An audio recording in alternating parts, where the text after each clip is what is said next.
നമസ്കാരം. ഈ ക്ഷേത്രത്തിലെ ശിവഭഗവാനെയും ദേവിയെയും ദർശനം ചെയ്യുന്നത് ചിദംബരം ക്ഷേത്രത്തിലെ നടരാജർ ശിവഗാമി മൂർത്തികളെ ദർശിക്കുന്നതിന് സമം എന്നും അകന്നിരിക്കുന്ന ഭാര്യാഭർത്താക്കന്മാർക്കിടയിൽ ഒരുമയുണ്ടാക്കി അവരെ ഒന്നിപ്പിക്കുന്ന ക്ഷേത്രമെന്ന് സ്ഥലപുരാണത്തിൽ പരാമർശിച്ചിരിക്കുന്നതുമായ തഞ്ചാവൂരിലെ ഒരു പ്രശസ്ത ക്ഷേത്രത്തെക്കുറിച്ച് അറിഞ്ഞിരിക്കാം. ക്ഷേത്രം അരുൾമികു സൗന്ദര്യനായകി സമേത വ്യാഘ്രപുരീശ്വരർ തിരുക്കോവിൽ. ഈ ക്ഷേത്രം തമിഴ്നാട്ടിൽ തഞ്ചാവൂർ ജില്ലയിൽ തിരുവയ്യാറിനടുത്ത് പെരുമ്പുലിയൂർ എന്ന ഗ്രാമത്തിലാണ് സ്ഥിതി ചെയ്യുന്നത്. ഇവിടെ മൂലവർ ശ്രീപരമേശ്വരൻ വ്യാഘ്രപുരീശ്വരർ എന്ന നാമത്തിലും ശ്രീപാർവതി സൗന്ദര്യനായകി എന്ന നാമത്തിലും അരുൾ ചൊരിയുന്നു. പ്രധാനമായും ഭാര്യാഭർത്താക്കന്മാർക്കിടയിൽ ഒരുമയുണ്ടാക്കുന്ന തമിഴ്നാട്ടിലെ പല ക്ഷേത്രങ്ങളിൽ ഒന്നാണിത്. കാവേരി നദിയുടെ തെക്ക് കരയിലുള്ള 276 പ്രശസ്ത ശിവക്ഷേത്രങ്ങളിൽ 53ാമത്തേതാണ് ഈ ക്ഷേത്രം. വള്ളലാറും പ്രശസ്ത ശിവഭക്തരായ 63 നായന്മാരിൽ തിരുജ്ഞാന സംബന്ധരും ഈ ക്ഷേത്രത്തിലെ ഭഗവാനെക്കുറിച്ച് പതികം പാടിയിരിക്കുന്നു. തിരുവയ്യാർ ക്ഷേത്രം സന്ദർശിച്ചതിനു ശേഷം സംബന്ധർ ഈ ക്ഷേത്രത്തിലെത്തിയതായി സൈക്കിഴാർ പെരിയ പുരാണത്തിൽ രേഖപ്പെടുത്തിയിരിക്കുന്നു. അരുണഗിരിനാഥർ ഈ ക്ഷേത്രത്തിലെ മുരുകനെ പറ്റി തന്റെ തിരുപ്പുകളിൽ പാടിപ്പുകഴ്ത്തിയിട്ടുണ്ട്. ഈ ക്ഷേത്രത്തിന് കുറച്ചടുത്തായി വൈഷ്ണവ ദിവ്യദേശങ്ങളിൽ ഒന്നായ സൗന്ദരരാജ പെരുമാൾ കോവിലുമുണ്ട്. തമിഴ്നാട്ടിൽ പുലിക്കാൽ മുനി എന്നറിയപ്പെടുന്ന വ്യാഘ്രപാദ മഹർഷി ഇവിടെ ശിവഭഗവാനെ പൂജിച്ച ഐതിഹ്യത്താൽ ഈ ക്ഷേത്രത്തിലെ ഭഗവാൻ വ്യാഘ്രപുരീശ്വരർ എന്നും ഈ പ്രദേശം തിരുപ്പെരുമ്പുലിയൂർ എന്നും അറിയപ്പെട്ടു. അദ്ദേഹം തമിഴ്നാട്ടിൽ ശിവഭഗവാനെ പൂജിച്ച പുലിയൂർ എന്നവസാനിക്കുന്ന ക്ഷേത്രങ്ങൾ പഞ്ചപുലിയൂർ ക്ഷേത്രങ്ങൾ എന്നറിയപ്പെടുന്നു. അവയാണ് തിരുപ്പാതിരി പുലിയൂർ പാടലീശ്വരർ കോവിൽ കടലൂർ, പെരുമ്പട്ര പുലിയൂർ തില്ലേ നടരാജർ കോവിൽ ചിദംബരം, എരുക്കത്തം പുലിയൂർ നീലകണ്ഠേശ്വരർ കോവിൽ കടലൂർ, ഓമാംപുലിയൂർ തുയർതീർത്ഥനാഥർ കോവിൽ കടലൂർ, പെരുമ്പുലിയൂർ വ്യാഘ്രപുരീശ്വരർ കോവിൽ തഞ്ചാവൂർ. ഈ ക്ഷേത്രത്തെക്കുറിച്ചുള്ള ഐതിഹ്യം ഇങ്ങനെയാണ്. ഗംഗാനദിക്കരയിൽ ജീവിച്ചു വന്നിരുന്ന മദ്യന്തിനർ എന്ന മഹർഷിയുടെ പുത്രനാണ് മാദ്യന്തിനർ. പിതാവിൽ നിന്നും തില്ലേ നടരാജനെ കുറിച്ച് കേട്ടറിഞ്ഞ മുനികുമാരൻ ആത്മജ്ഞാനം നേടാനായി ചിദംബരത്തെത്തി തിരുമൂലനാഥരെ പൂജിച്ചു.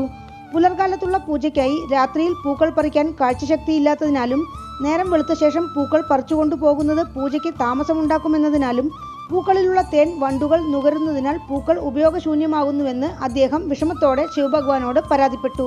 അദ്ദേഹത്തിന്റെ പരാതി കേട്ട ഭഗവാൻ അദ്ദേഹത്തിന് മരത്തിൽ കയറി പൂ പറിക്കാൻ തക്കവണ്ണം പുലിയുടേത് പോലെയുള്ള കൈകാലുകളും രാത്രിയിലും കാഴ്ചശക്തിയുള്ള കണ്ണുകളും കൊടുത്തു.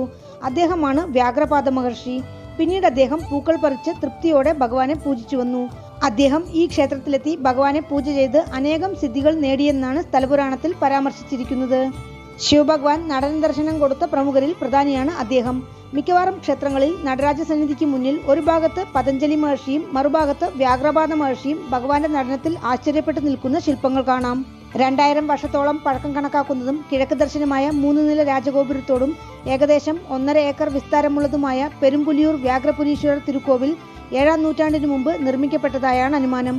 പിന്നീട് ചോഴ രാജാക്കന്മാരും വിജയനഗര സാമ്രാജ്യ അധിപതികളും ക്ഷേത്രം പുനർനിർമ്മാണം ചെയ്തിട്ടുണ്ട്. ആദ്യകാലത്ത് വഴിപാടിന് ഉപയോഗിക്കാൻ പറ്റാത്ത വിധം കളകളും പൊന്തക്കാടുകളും കൊണ്ട് മൂടപ്പെട്ടിരുന്ന ഈ ക്ഷേത്രം മധുരയിലെ സുന്ദരസ്വാമികളുടെ അധ്വാനത്തിന്റെ ഫലമായി ഇന്നു കാണുന്ന രീതിയിലേക്ക് ഉയർന്നു. രാജരാജ ചോഴന്റെ കാലത്തെ ശിലാഫലകങ്ങൾ ചരിത്രകാരന്മാർ ക്ഷേത്രത്തിൽ നിന്നും കണ്ടെടുത്തിട്ടുണ്ട്. വ്യാഘ്രപുരീശ്വരർ ക്ഷേത്രം ഗ്രാമപ്രദേശത്തുള്ള ഒരു ചെറിയ കോവിലാണെങ്കിലും പ്രശസ്തി അത്രത്തോളം ചെറുതല്ല. രാജഗോപുരം കടന്ന് അകത്ത് പ്രവേശിച്ചാൽ ബലിപീഠം, നന്ദിമണ്ഡപം. ക്ഷേത്രത്തിൽ കൊടിമരമില്ല. ഈ ക്ഷേത്രത്തിലെ ഉമാമഹേശ്വര സന്നിധി വളരെ പ്രസിദ്ധിയാർജിച്ചതാണ്. പ്രധാനമായും ദമ്പതികൾക്കിടയിലെ അസ്വാരസ്യങ്ങൾ മാറ്റുന്ന ഭഗവാനും ദേവിയുമാണിത്. ഭർത്താക്കന്മാരുടെ പഴക്കവഴക്കങ്ങൾ ഇഷ്ടപ്പെടാതെ പിരിഞ്ഞിരിക്കുന്ന ഭാര്യമാർ ഇവിടെ എത്തി ഈ സന്നിധിയിൽ പ്രാർത്ഥിച്ചാൽ ഭർത്താക്കന്മാർ സൽസ്വഭാവികളായി മാറും എന്നാണ് വിശ്വാസം. ഭർത്താക്കന്മാരോട് വഴക്കുണ്ടാക്കി ഭാര്യാഗൃഹം പോകുന്ന ഭാര്യമാർക്കായി ഭർത്താക്കന്മാർ ഇവിടെ വന്ന് പ്രാർത്ഥിച്ചാലും ഗുണമുണ്ടാവും. കുടുംബക്കോടതികളിൽ എത്തി നിൽക്കുന്ന വഴക്കുകളും ഒരിക്കലും ഒന്നുചേരില്ലെന്ന് വിധിയെഴുതിയ ബന്ധങ്ങൾ വരെ ഒന്നുചേർന്ന സംഭവങ്ങൾ ഇവിടെ നടന്നതായി പറയപ്പെടുന്നു. അങ്ങനെ ഒരുമിച്ച ദമ്പതികൾ ഇവിടെ എത്തി ദീപം തെളിയിച്ച് ഭഗവാനും ദേവിക്കും വസ്ത്രം ചാർത്തി നഷ്ടപ്പെട്ട ജീവിതം തിരിച്ചു കിട്ടിയതിന് നന്ദി അർപ്പിച്ചു പോകുന്നത് നമുക്കിവിടെ കാണാം. അതുമാത്രമല്ല, ഈ ക്ഷേത്രത്തിൽ വാഹനപൂജ നടത്തിയാൽ അപകടങ്ങൾ സംഭവിക്കില്ല എന്നൊരു വിശ്വാസവുമുണ്ട്. ക്ഷേത്രം ഗ്രാമപ്രദേശത്തായതിനാലും നട തുറക്കുന്ന സമയം കുറവായതിനാലും ഭക്തർ പൂജാരിയോട് വിവരങ്ങൾ അന്വേഷിച്ച ശേഷമാണ് ഇങ്ങോട്ടെത്തുന്നത്. ഈ ക്ഷേത്രത്തിൽ പ്രകാര ചുമരുകളിൽ ലിംഗോദ്ഭവർക്ക് പകരം അർദ്ധനാരീശ്വര ശില്പമാണ്. നവഗ്രഹങ്ങളെല്ലാം തന്നെ സൂര്യനെ നോക്കിയാണ് നിലകൊള്ളുന്നത്. മഹാമണ്ഡപത്തിന് നടുവിലുള്ള കരുവറയ്ക്ക് നേരെ നന്ദിദേവൻ, ഇടതുഭാഗത്ത് പിള്ളയാറും വലതുഭാഗത്ത് ആഞ്ജനേയ സന്നിധിയും. ഈ ക്ഷേത്രത്തിൽ കരുവറയിൽ കമലപീഠത്തിൽ ഭഗവാൻ ശ്രീപരമേശ്വരൻ സ്വയംഭൂ ശിവലിംഗമായി വ്യാഘ്രപുരീശ്വരർ എന്ന നാമത്തിൽ കിഴക്ക് ദർശനമായി അരുൾ ചൊരിയുന്നു. നീളത്തിലുള്ള ശിവലിംഗ സ്വരൂപമാണ്. ഐതിഹ്യപ്രകാരം വ്യാഘ്രപാദ മഹർഷി പൂജിച്ച വിഗ്രഹമാണിത്. വടക്ക് പ്രകാരത്തിലാണ് ദേവി സന്നിധി. ദ്വാരപാലികമാർ കാവൽ നിൽക്കുന്ന സന്നിധിക്കുള്ളിൽ മേൽക്കരങ്ങളിൽ പത്മത്തോടെയും ജപമാലയോടെയും കീഴ്ക്കരങ്ങൾ വരദഹസ്ത മുദ്രയോടെയും ലോലഹസ്തമായും ചതുരപീഠത്തിൽ സൗന്ദര്യനായകി എന്ന നാമത്തിൽ കിഴക്ക് ദർശനമായി നിൽക്കുന്ന രൂപത്തിലുള്ള പ്രതിഷ്ഠയാണ്. ഇരുവരെയും ദർശിക്കുന്നത് ചിദംബരം ക്ഷേത്രത്തിലെ നടരാജ സന്നിധി ദർശിച്ചതിന് തുല്യഫലമാണ്. ആലയപ്രകാരത്തിന്റെ തെക്കിൽ നാൽവർ സന്നിധിയും പടിഞ്ഞാറ് വിനായകർ വളിദേവ്യാനി സമേത മുരുകനും വടക്ക് ഭാഗത്ത് ചണ്ഡികേശ്വരരുമാണ്. ഈ ക്ഷേത്രത്തിൽ ഇവരെ കൂടാതെ കാശി വിശ്വനാഥർ, സിദ്ധിവിനായകർ, സപ്തമാതാക്കൾ, ഭൈരവർ, സൂര്യൻ, ചന്ദ്രൻ, ഉമാമഹേശ്വരർ, ദക്ഷിണാമൂർത്തി, അർദ്ധനാരീശ്വരർ, ബ്രഹ്മാവ്, ദുർഗ, വാരാഹി എന്നിങ്ങനെയുള്ള ഉപപ്രതിഷ്ഠകളുമുണ്ട്. ക്ഷേത്രവൃക്ഷം ശരക്കൊന്ന. ക്ഷേത്രതീർത്ഥം കൊള്ളിടമാറ്. ആഗമവിധി പ്രകാരമുള്ള ഒരു കാല പൂജയാണ് ക്ഷേത്രത്തിൽ അനുഷ്ഠിക്കുന്നത്.